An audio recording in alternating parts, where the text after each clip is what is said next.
Hello everyone. এইটো video জানিম পাঁচ প্ৰয়াগ অফ অলকানন্দাৰ ওপৰত। অলকানন্দা যিখন ৰিভাৰ সেই ৰিভাৰখনত পাঁচখন নদী লগ লাগি পাঁচটা প্ৰয়াগ গঠন কৰিছে। সো এই পাঁচখন নদী কি হয় সেই বিষয়ে এই ভিডিঅ'ত আমি আলোচনা কৰিম। তো অলকানন্দাৰ লগত প্ৰথমতে কোনখন নদী লগ হয়? অলকানন্দা লগত কোনখন নদী লগ হয়? প্লাস ধৌলিগঙ্গা। অলকানন্দা লগত কোনখন লগ হয়? ধৌলিগঙ্গা। এই দুখন লগ হৈ পেলাই গঠন কৰে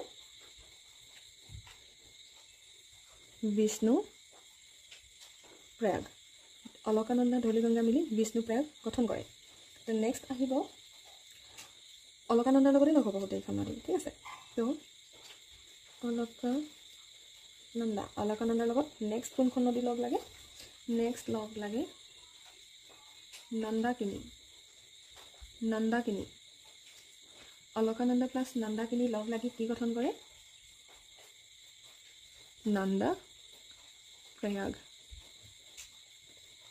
তাৰ পাছত সেম অলকানন্দা প্লাস পিণ্ডাৰ এই দুখন লগ লাগি পেলাই কি হয়? কৰ্ণ প্ৰয়াগ। তাৰ পাছত আহিব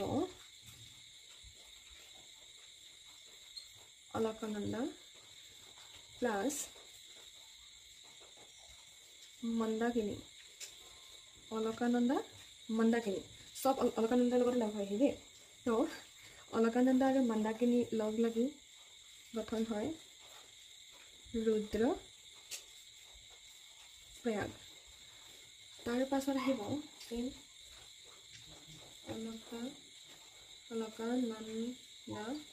অলকানন্দা প্লাস ভাগীৰথী। অলকানন্দা আৰু ভাগীৰথী লগ লাগি কি গঠন কৰে? দেৱ